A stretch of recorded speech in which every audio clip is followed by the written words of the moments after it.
Joining me now, I'm thrilled to announce great friend of the program and political journalist John Fonda. John, thanks for joining me here. Want to ask you about this big story here that's raised a lot of eyebrows in Australia. The U.S. has imposed sanctions on UN Special Rapporteur Francesca Albanese, no relation to our own Prime Minister Anthony Albanese, over her attempt to involve the International Criminal Court over Israel's military offensive in Gaza.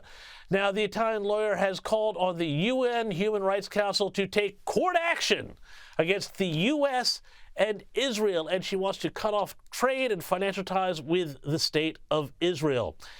U.S. Secretary of State Marco Rubio has accused her of bias, claiming that Washington will not tolerate her actions. Now, I'm on Team Rubio here, and this just seems like the typical UN anti-Israel persecution. But what do you think is going to be next here in this relationship between Trump, Francesca Albanese, and the UN? Well, I'm old enough to remember when UN human rights rapporteurs actually cared about human rights rather than social justice or woke policies. Yes. At the heart of the fact that over 25% of the UN's budget comes from the United States.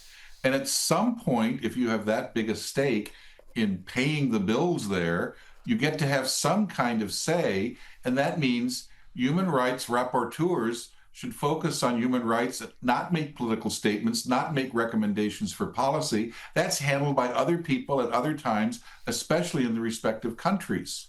Do you think that, you mentioned that big budget, that big UN contribution budget. We've seen Trump cut all sorts of other things. Do you think there's going to be a point where he starts to look at that line on the budget and say, why are we paying all of this money?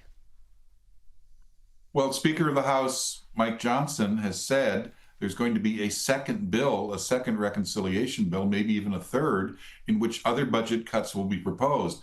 I think this is a shot across the bow to the United Nations that, look, we provide you with lots of real estate in New York City. We provide you with the opportunity to ignore parking tickets and other laws from the diplomats that work at the UN.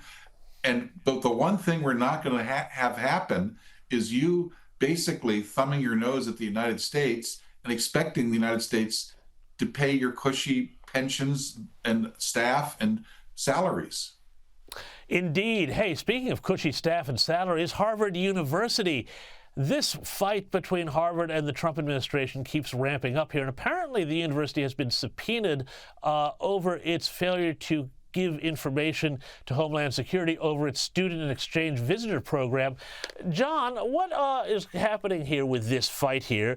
Because Trump seems to really be keen on making a very big example of Harvard, and not without reason, because talk to a lot of people, they say Harvard has really just become less of a university and more of a hedge fund with classrooms attached.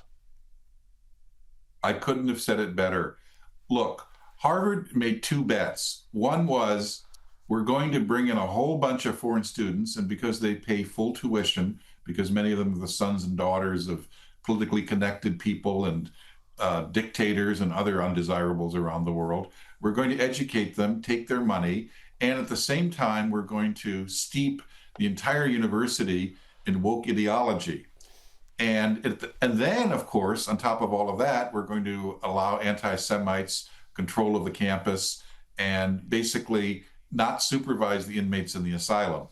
Well, all of that is their right to do so. It's a private university, but it is not their God-given right to expect hundreds of millions of dollars from taxpayers to pay for all that. He who calls the tune is the one who pays the bills.